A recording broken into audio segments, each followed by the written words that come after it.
ate se butoba mukambwe nnyo. Siri mukambwe nnyo naye sanyu yali njogeza nnyo bwentyo. Eddekende ly'essanyu omanyize kizibu nnyo okwogera ennyo nga ndi munyiivu njogera nnyo nga ndi musanyufu. Bati nga yasuubiza Mukama wempeera ennyumba ya kalina bwoti ndikuyambira abantu 100 bwe bagimuwa we bati ngadda ku Mukama wali alinabadde nakugamba wompeera ennyumba bwoti nyamba abantu 10 ku luno mpa emmotoka woogimpeera bwoti bijo nyumba nyambye. Buli omu yalina okuwaayo ekyo kye yali ayina eri Katonda. Agala tunyumirwe ng'eri wali abawaakawaaka. Kati Kayini yagenda mu birime ebye kuba yali mulimi nejjamu obumera obwali bukyasinza kubanga Bayibuli etugamba eyo ye yatandika omulimu mu ggwe ajja gumaliriza.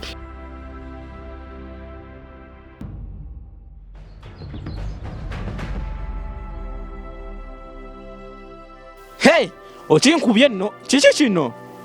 Kusumulireko. Kiki kinamu? Ogenda kubuka ogenda ku mbaga. Watira nnyo. Ate lwaki ssebo? Kwate ekanzu y'omusumba. Hunger Free Christmas Campaign omba ogenda gibeeramu ng'oyamba. Eyo yennyini twatandise dda Hunger Free Christmas Campaign. Tebaanaye nga nkubye ekikumba. Bikumba ku bikumba. Anti Christmas kyotegeeza yabikumba twagyetegekedde dda anti omulokozi wagigula wenu obuuza kati neero oyagala nkubulire gye nagigula wa AK Fashions abanago osaaga eri teriyo kyotafuna buli kimu gyekiri. So mutumiddeko Anko Kalimu yonna gy'oli kutumiddeko. Nzijukira waneeno Hunger Free Christmas Campaign Yaweledde ye yatwambaza yayambaza abaana b'oku street. Okakasa ate nnimbye tewaliiwo bannange lutalo lwa Hunger Free Christmas Campaign n'olaba omusajja anyumye bw'ati Christmas omulokozi azaaliddwa ate okiteebye kasita azaalibwa gaba amasanyu gokka anti ne kanzu olaba nkubyemu njeru. Kale Cream sijja gamba nange badde manyiko nimba empweno njeru wadde sinjeru ne eno kitegeeza ssanyu tuli mu masanyu gokka kakati munnange nga bwe tuli mu masanyu saagala sinti ndagira waliwo yagambye nti olagira nsaba nga bwe tuli okunyumirwa nga bwe nyambadde n'ennyuma nsaba tebate mwana nsaba kale aba nkireete ntya kuba waliwo yangambye naye olinga alagira kati atolagira just gweyogera ekikuli ku mutima. Kakati omuntu yenna ali eyo asobola okutuusa obuyambi kubanga nawuddeko anko ng'ayoga nti waliwo abamu abagamba nti nange kansabe nnyo Mukama nyambe nsobole nange wennaaba nfunye kale bawe nagaggawala nnyo nyamba abali ku kkubo munnange teweesitaaga kusooka kugaggawala nnyo okitegedde ekyo okunyamba omuntu. Nzijukira omukazi omu mu Bayibuli ate se butoba mukambwe nnyo. Siri mukambwe nnyo naye sanyu yali njogeza nnyo bwentyo eddekende ly'essanyu omanyize kizibu nnyo okwogera ennyo nga ndi munyiivu njogera nnyo nga ndi musanyufu. Kakati nkomiseseyo ku nsonga yange ensonga eno mbadde nkyagyogerako nti okuyamba mu Hunger Free Christmas Campaign eno tekyetaaga kubeera ng'osula mu zimmansion tekyetaaga kubeera ng'osula mu kalina naye n'omuntu wa wansi naye ate asobola okuyamba n'osinga omugagga asula mu kalina. Omanyi waliyo oyo omuntu agamba nti nze Mukama waali mpeera ennyumba ya kalina bwenti ndiyamba abantu 100 bwe bamuwa ennyumba. Ulira mukyama bwe bamuwa ennyumba Mukama wagimuweera bwe bati nga yasuubiza Mukama wempeera ennyumba ya kalina bwoti ndikuyambira abantu 100 bwe bagimuwa bwe bati ngadda ku Mukama wali alinabadde nakugamba we wompera ennyumba bwoti nyamba abantu 100 kulunompa mmotoka emmotoka wogimpera bwoti bijo nyumba nyambye abo bakuyamba tewetaaga kulinda kugamba mukama inze wonampa ennyumba ya kalina wolimpa hali ya kawundo nti ngenda kuyamba abantu wetaaga okikole nga Katonda tannakuwa ekyo kyoyagala segeera ate nze ekintu kyensobola omugamba nti n'ekikumi ekyo ky'oba owaddeyo kisingira ddala omuntu aba awaddeyo miliyoni ne miliyoni za sente kasoba ng'okijje ku mutima gwo. Nina omusajja gwe nzijukidde mu Bayibuli. Musajja ono bamuyita Job. Ngenda kwogera ku bantu aba babiri naye njagala tugende mpolampola.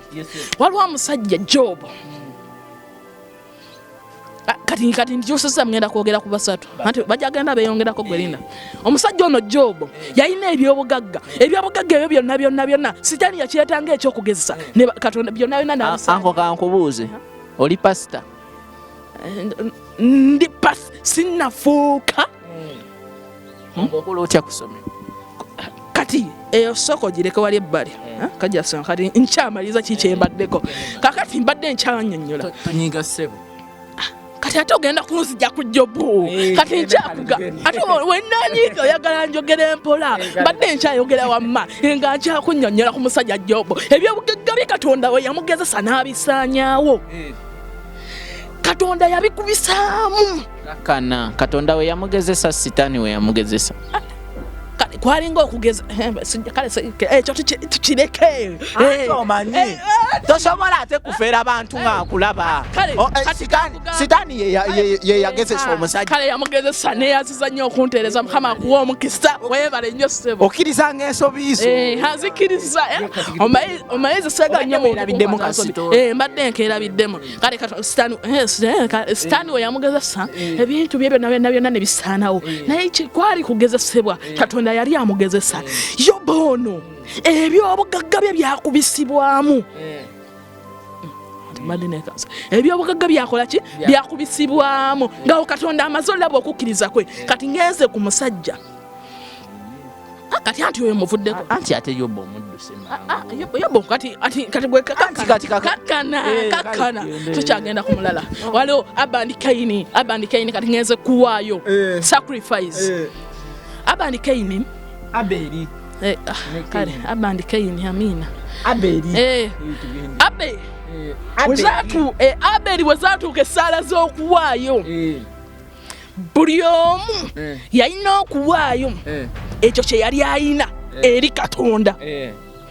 Nkigamba gwe akyali awo omugagga nankuwadde sikulagira taata sikulagira maama naye ng'oli muganda nnyo erinnya ly'oggwanisebo tetwatandise namanya kati katufuna akaseera tweyanjula erinnya ly'oggwanisebo erinnya lyange yenze Lwebuga Elijah muzzukulu wa Kakoza Sitefano okuva e Kaliisizo era nga nsibuka ku tujja kwenkomyawo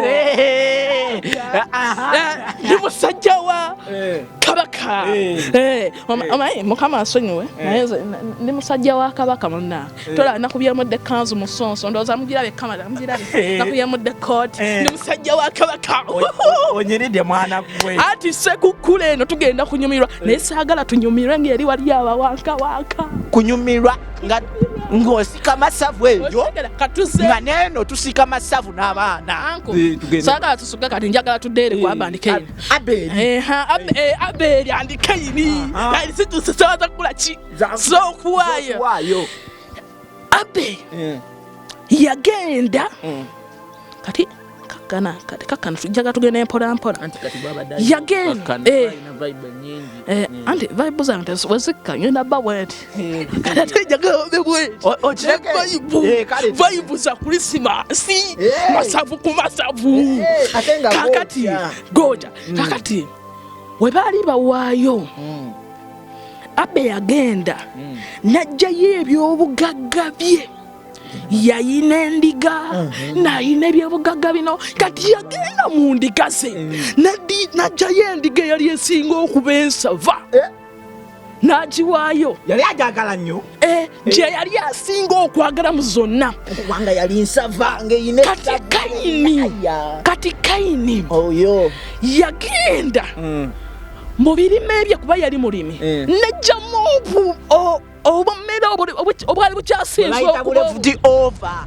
Kati anko njagala kugezesa ku kino ekimuli nengenda ku kino ekimuli ekimuli kino si kirungi naye katugeze ngenze ku kimuli nengenda naye buli kimu ekiri ku nsi kino kuno ku kirungi yesebo kakati nengenda ku bimuli byange nenzijjako akamuli akakyasinza okuba akabi kempita left over nekakwata bulungi nnyo nekasabeka bulungi nekakuweereza ng'ekirabo kakati oli omulala n'agenda mu byobugagga bye najjamu ekintu ekyasi nengenda nezijjamu ekimuli ekikyasinza okuba ekirungi oba Dani najjamu ekintu ekikyasinza okuba ekirungi anti leero yakoze kanensoka empiseewo kano Dani yakoze kamera anti kikubira engalo ekyamani kama kuwa mukisa sebo kati mbadde nkyakunnyonnyola Dani najjayo ekimuli ekyasinza okuba ekinene ekirungi n'akiwaayo kakati ankoli yagala nkugambe aboona omulaba Katonda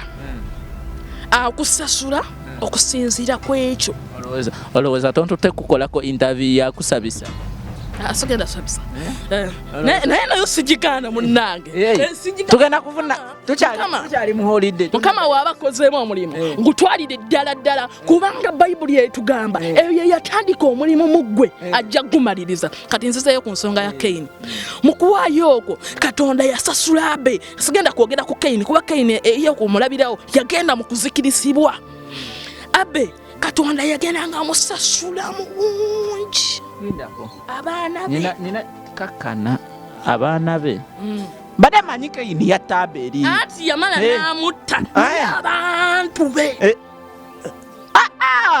anti Bayibuli etugamba Adamu ne Eva bazaala abaana bameka babiri bakwekakasa bazaala abaana babiri bangi naye anti Bayibuli etugambako babiri naye bangi bebatajja ffenna kale tuveeyo naye ate kati kyenjagadde okuleeta wadde tekifuddeeyo bulungi nti woowaayo ekitono ku ekyo ky'oyina ng'osizeeyo omutima gumu nga togeezenga Mukama omanyi kye bayita ekime eky'ekkumi nowayi ekyo kiba kitundu ekime eky'ekkumi tekitegeeza genda nti ofunye emitwalo 5 n'otuulako omutwalo n'oguwayo mu kyaki si kyekyo n'ekyo ekitono ky'oyina n'okikwata n'ogabanyizaamu n'omulala atayina n'ekyo kimu kya 10 kakati nagambe ngenda kwogera ku bantu bameka bangazi 3 naye abo tebamala kale tugende ku okusatu sagala kukulemesa kuwa okusatu ye mukazi eyawaayo mu church ate onzigyeko omuntu wange nange tugende twala eri ize njagala njogera ebigambo byange wamma biggweeyo njagala nnyo okwogera ebigambo byange nebikola ki nebikwayo kakati omukazi ono yagenda mu kanisa ne batandika okuwaayo naye yakebera mu nsawo ze nga talinamu wadde lwataano yali talinamu wadde 10 naye n'akwata epensa eryali ku lugoye n'ali kutula n'aliwaayo n'omutima gwe gumu naye muganda wonawaayo ngo katika ngezo ku kirala okuwaayo teweetaaga kuwaayo munnange bakulabe charity kati kanjogerako ku luzungu ati nagambye ne musajja wa kabaka kati oba ne musajja wani so you are the man of charity yeah, the king of Bungereza. Bungereza is what is in English. Yes, this one knows English. Now I'm back. Now, but I was going to talk about what? You are going to talk about. You should not give. I'm back. Yes. Now, Yeah. charity. You don't have to act charity because you want someone to see you. Yeah. But do charity with all your heart. Yeah. Our Lord Jesus Christ sees the heart. He doesn't see what is on the face. He doesn't see the smile. He doesn't see Don't what. Don't run fast. I cannot hear you English. So speak very well English. Don't eat words. Because you don't know some English, then you keep quiet and they talk. Those who know English, they will understand it. Yeah. Now, I was still telling you, our Lord Jesus Christ, He sees the heart. He sees the heart.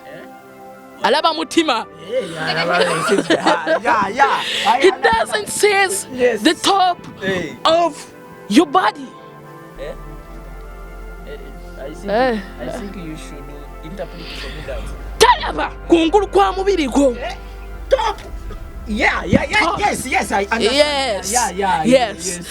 Now, do charity with all your heart. Yeah. Do charity. Yeah. I knew you would run away from. Yes, hati mbadde nkyagamba okola charity teweetaaga kuba mugagga, teweetaaga kubeera na byabugagga bingi, teweetaaga kubeera na bukadde bwa nsimbi, teweetaaga kubeera na banka, naye charity kyetaaga mutima gwo, waayo n'omutima gwo gwonna. Ne wobanga obadde olina akabaketi ka sukaali, olina kilo 9 eza sukaali, ne wokwatako kilo emu yokka n'ogiwaayo n'omutima gwo gwonna. Ne wobanga obadde na kilo emu n'okwatako ejiiko 4 n'oziwaayo n'omutima gwo gwonna, Mukama agenda kukubisizaamu. Kale nange mbakoowoola mu Hunger Free Christmas Campaign yaffe, mujje mutuyambe. Temuli kuyamba ffe, naye muyamba Mukama. Kansooke nkuba akalango. Yes okay.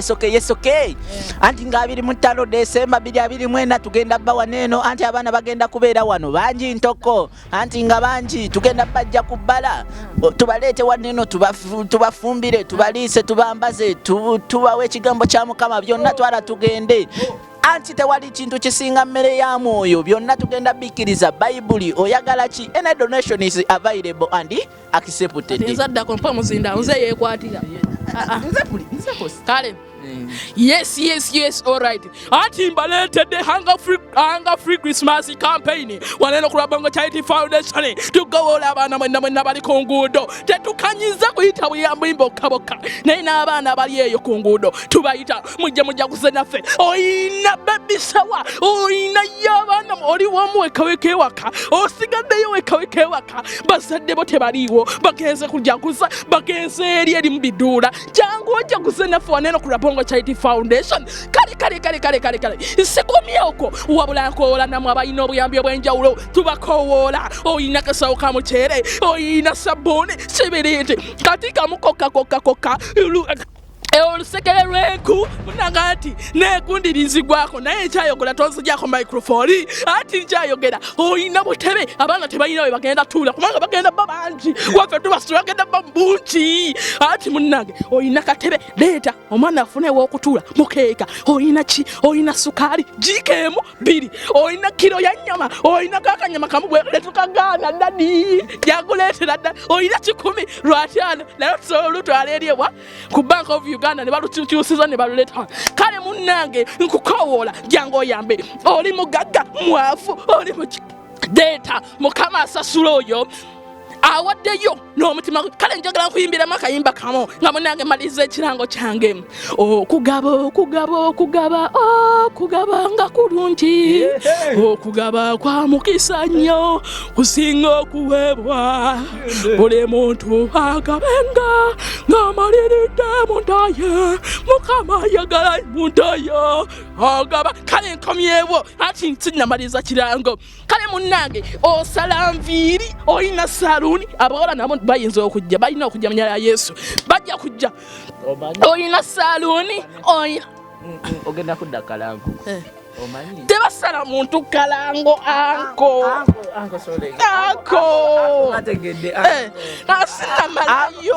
sinama anti wamakomye omanya abantu banene batukyakala yali ako wabafe tujateya tukomyewo kale nawe kugamba wa taxi olina taxi yo teeka mbutesi mafuta anti tugenda tetwagala bagire ku bigere twagala tubakime n'emmotoka mu bungi twagala banyumira olunaku bagambe nti Bongo Charity Foundation n'abantu abagiraba n'abantu ababeera nabo basobodde tuyamba ne batujja ku luguudo ne batuleeta ne tujja kuza naffe kale munnaffe tulina ne kaganda kaffe bakayita keerayija anti kagenda beera kaweza omwaka wanene ku Bongo Charity Foundation tulina osala keeki dadi ali munnange jangu tujja kuze naawe oli okola mu beekeri olina ebigatigate leeta tulye leeta tujja kuze olina kiro ya muceere olina ki sukaali leeta dadi tunyumirwe kale twegatte wamu tubenga tunyumira Bongo Charity Foundation arrive wanene machindi eruwafu waneno kati olaba ngova oli ku Salama Road okwata soka kade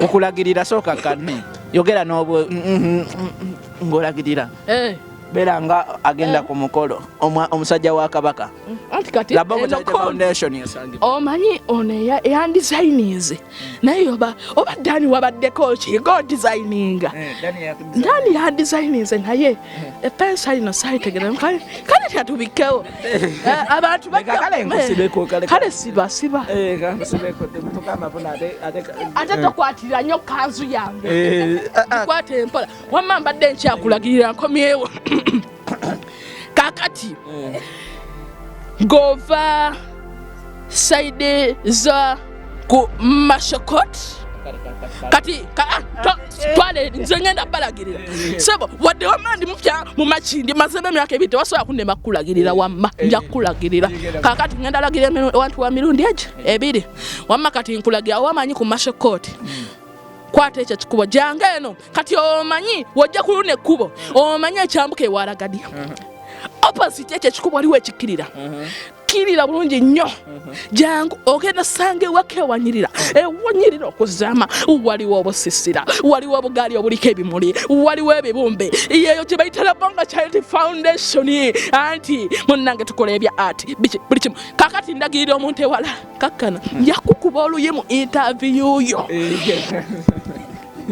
mbadde nkyakugamba kakati gwave ne wansi ku Salama omanyi Nice TV na tuyina wakana mujimaji eyo kati oyambukawo ku Nice TV weyongerako katono maaso ogenda sange wake walungi ewali ebibombe ewali ebimuli waliwo ebimuli ebyawuli kika munnange ebimuli n'ebitali eri walala gye badde oyagala genda kuduulira ku Christmas obisanga wano ku Bongo Charity Foundation wantegedde butegeezi echi buli kimu kyenjagala okwogera eri wamma kano kafere kati kalifira bulu kade kagenda kwogera byegenda kwogera kale kati nange kandagirire over Kampala over Nansana over Wakiso over Chengegwa yonna twala tugende Busia Rwanda chi Tororo kwata jangu Kampala tuka mu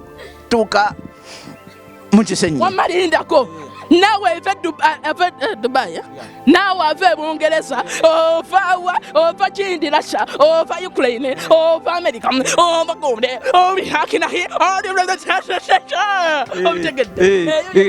kale jova yonna tuke Kampala linnya ezigenda Makindye tuka ku bitala by'e Makindye kumpi ne military police yambuka tuka Ekibuye yambuka genda ku Country Club yambuka kirira wete kigenda ku Mashokot kirira tuka ku Mashokot kirira weyongereko mu maaso ojja sanga ekkanisa gye bayita Blessed Center Church giyiteko nkulaba ovuga oli mu kamotoka oli ku piki oli ku malimba tali kulaba osolabira ku kamera katunulanga enkoko yagenda okulya ku hanga pre-Christmas campaign igevawa nga munange veri gwe munange kwesunze tuka ku kigende Waragadi buze kigende Waragadi obe kyambuka Waragadi awo wenyini botukawo toyisawo bigere bigenda bisuka 10 anti kyenkugambye kikwate bulungi zijeko negago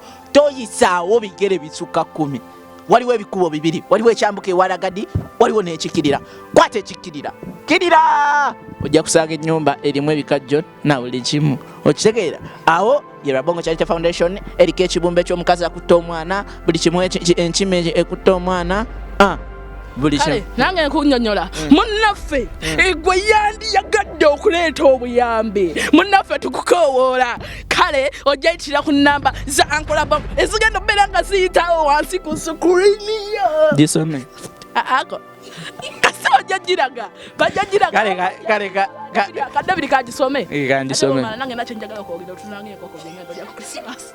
Omuganda agamba 0 agiyita noti 7 noti 34